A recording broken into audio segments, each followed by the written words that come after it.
everyone, so today I wanted to do a video in regards to canning.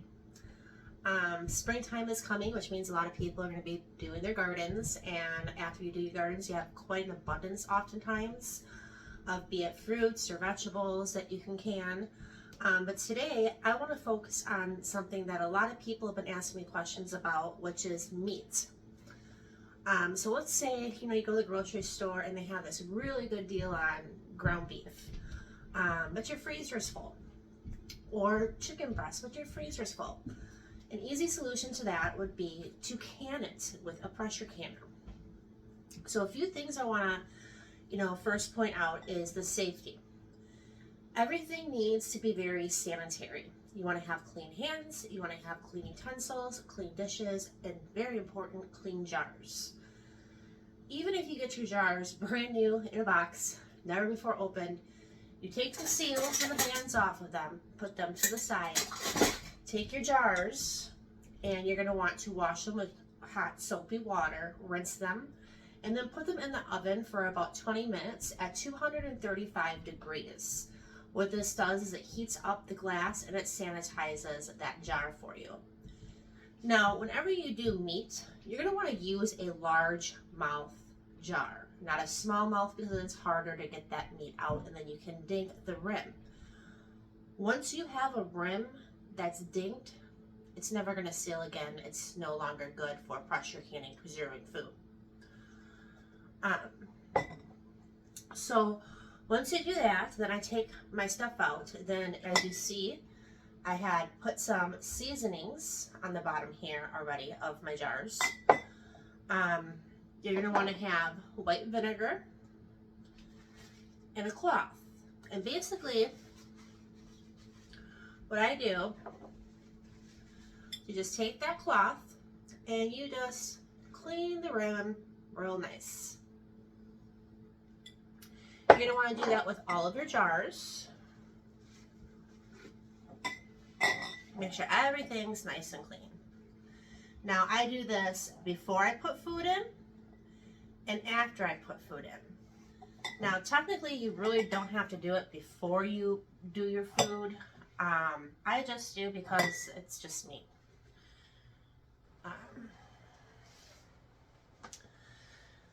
Now, on to seasonings. You can pretty much do any kind of seasoning you want with, ground beef.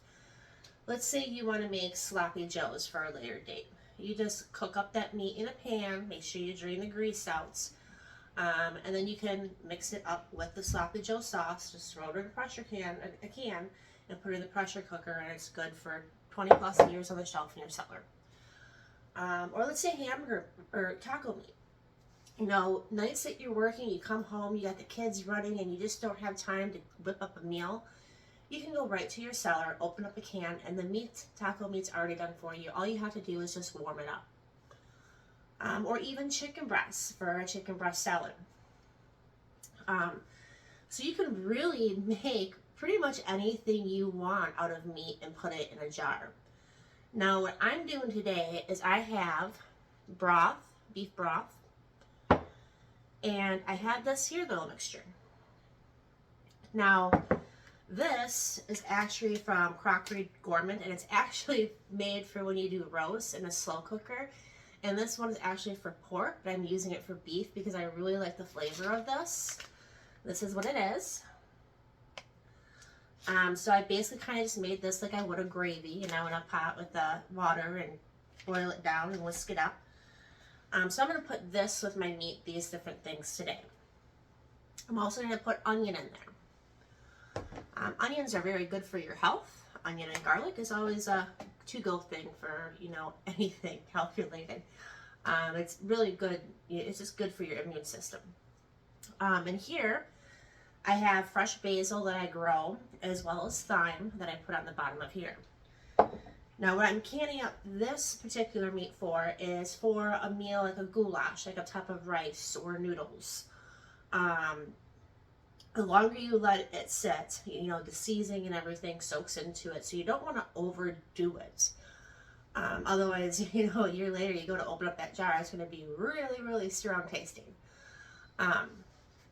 So a few things you're going to want is you're going to want one of these. What you do with this is you place it up top of your jar to then be able to put the meat in so you don't make a mess and get everything everywhere. Another thing you're going to want is one of these. This is a little magnet. So basically when you are doing your lids, and I'll show you that later, you have to boil them in some water to get these bands nice and soft. When you go in the water to pick them up, you just pick them up like this and you can put them right on your can after you're done cleaning it. Because once you, like I said, remember, once you're all done doing this, you're going to want to take that vinegar and really wipe the rims and make sure everything's really clean and sanitary. Okay, what else can I tell you here? With your pressure canner, and we'll go ahead and turn this around here. I'm learning, guys. My husband got me this stick pull thing that you put the phone on. I'm still a work in progress. But with your pressure canner, I have the All-American pressure canner. I'll turn this around just a little more so you can see.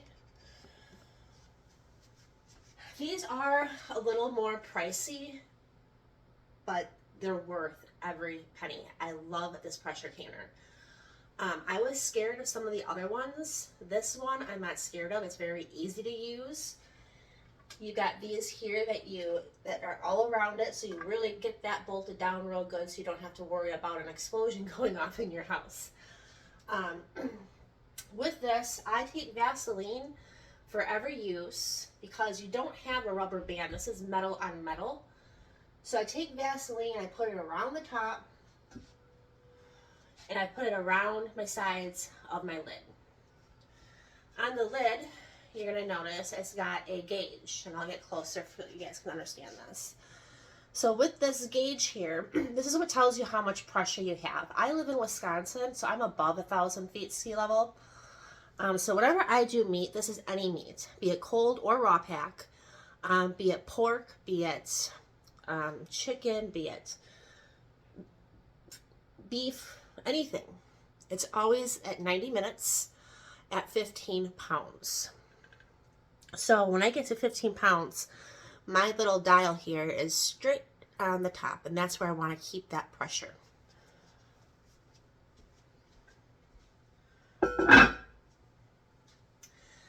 This is what you put on the top of that pot, that little spout. You'll see here, if you can see, it's got the numbers on it. Those below sea level are going to be at a 10 pound for, I believe it's 75 minutes. Let me check. Yeah, for 75 minutes. So this is with the quart size jars, mind you.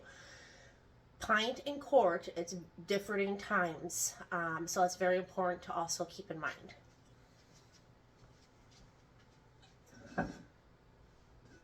Now, once you get all your jars filled and you get the lids on, get the bands on them finger tight, you don't want to really crank it, just finger tight, and you put them inside of your boiling water, inside of your pressure canner.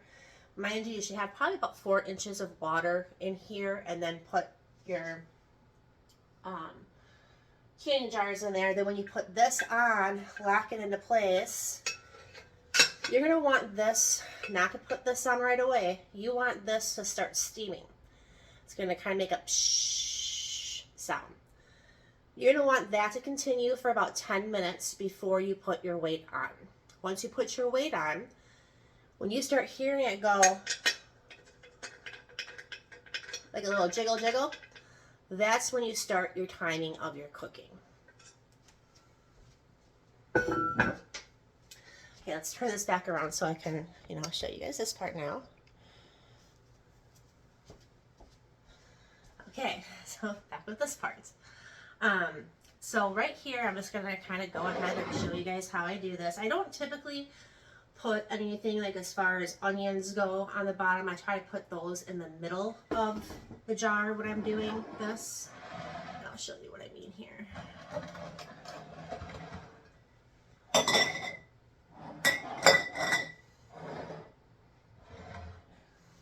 So here's my jar.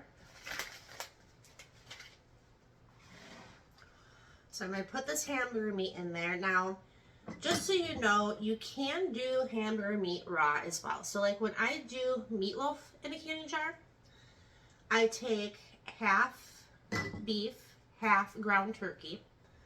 I take the egg, the breadcrumbs, the seasoning, all that good stuff, pack it in the jar raw, and then put it in the pressure canner. And it's just fine that way. When I do the meat like this though, I like to cook it first to try and get a lot of that grease out of there so you don't have a whole bunch of grease afterwards. With pork, it's kind of a little harder sometimes because pork is just a little more greasier. And I'll show you what I mean by that in a moment here. So when you do this, you see where this is right here. It's about an inch on the top. It's called the rim here. You don't want to ever go over that. Especially with meats, because as this meat cooks and as it cools down, you're going to have still oil rising on the top. I'll show you what that's going to look like. This is pork, not beef. I'll show you the finished product. So this was pork roast I did, and 1 of 21. So this is a couple years old. You'll see it's all down there, the pork. And you'll see that it's got grease on the top there. But so that's what it looks like once it's all done, after it sets and everything settles. So I got that in there. Now I'm going to put that back on there. I'm going to put just a little bit of this in here.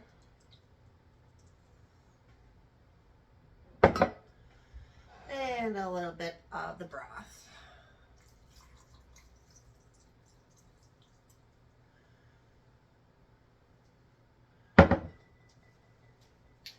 Then typically you would have something that you can do air bubbles out of. I just use the back of a fork or a spoon, either or. I just go in here, dap around, making sure the air bubbles are out of the bottom part. Then I go ahead and put more in.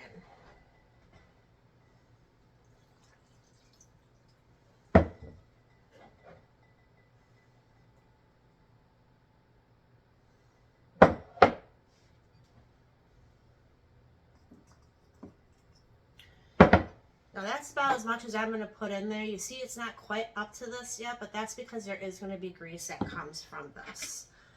Again, you want to make sure that all of your air bubbles are out. You want to make sure that the meat's covered. I mean, if there's little parts of it that stick up above the grease after it's all done, it's fine. It's still edible. It's not going to kill you. So this one's done. I'm going to take my vinegar here and just clean off the top real good. Dry her off. Put her to the side. Let that one sit so I have more room. But basically that is the concept of how you do this. With these lids, now I'm very particular about my canning. I've used Kerr before. I don't care for their lids. I don't think that they can as good, keep as good as Ball brand does. I just like this brand better, and this is the only brand that I'll use when it comes to doing meat, because it's what I feel safest with. So you'll see on these bands here, this is kind of like a little rubbery thing. So what you want to do is you want to boil these for about maybe 2 minutes. I mean, you're not trying to cook this, you just want this to get nice and softened, and then you put it on top of your jar, your clean jar once everything's in there. And then you take the band and you just put it on finger tight, and then you pop it inside of the canner. So that is basically the gist of the canning aspect of it. Again, you can do the same thing with pork. I actually have leftover pork over there that I'm going to throw some barbecue sauce in and can. That way, you know, you have a day after work and you want to have a barbecue sandwich. And then also, we got leftovers from our beef roast. I've got carrots and I've got celery and onion and all that kind of good stuff in there. So I'm going to take this bowl, plop it in a jar, put some broth in there, and this is going to make some good beef stew soup. All you got to do is add potatoes. So the nice thing about canning is when you have leftovers versus them going to waste, you can preserve them and make them into another meal and put them away for a rainy day. Let's say your electricity goes out, you need to preserve your food that's in your freezers, otherwise it's going to defrost. Again, that's where canning comes in place. I've got a lot of frozen hamburger meat taking up part of my father-in-law's freezer, 2 our freezers, that I really have to get to canning because we want to get another cow, but we don't have enough room for roast and everything else in our freezer. So that's when this comes in handy. And it's very convenient too, like I said, when you have working families and you have kids and you have kids sports or anything else that are going on, it's just a lot more convenient to be able to grab a can of taco meat already prepared, throw it in the microwave, boom, it's done, and you know, you got dinner done a lot easier that way, or soup, or sloppy joes, or barbecue sandwiches. You know, I mean, the list goes on and on. So I hope, you know, I was explaining this well enough. I just want to look at my notes to make sure there's nothing else that I'm forgetting to tell you.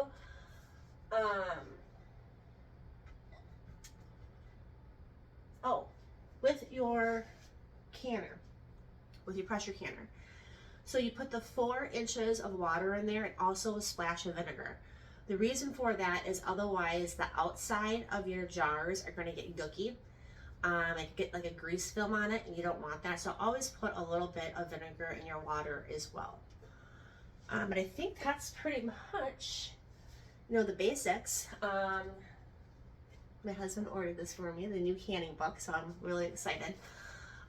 This is the new ball canning book that came out, and in it, this is the best ball book they've ever had. This is one of my favorite canning books. They have so much in here, you know, meal in a jar, a complete meal in a jar, bread in a jar, the applesauce, the apple butter, raspberry syrup, I mean, you name it, it's in here. And I'm really excited, you know, to dig into this and start getting some new recipes, and especially come summertime, there's a lot of neat stuff in here when it comes to vegetables that, you know, come from your garden as well. So if anybody of you are looking for a good canning book, I would recommend getting that one. I'm not sure what my husband paid for it. I think it was like, I don't know, like $17, $18. I'm not real sure on that, but I know he ordered it off Amazon for me. But yeah, that's the cookie. And if you guys have any questions, please leave them in the comments below. Please like this video. And if you have any recipes of canning that you want to share, please also leave those in the comments below so other people could see the recipes and make use of them as well. So thank you, and God bless you, and everybody have a great Saturday. Oh, that's right. I got this little remote thing to stop at. Like I said, I'm still learning this. I got so much to learn when it comes to technology. But everybody, God bless you, and have a great weekend.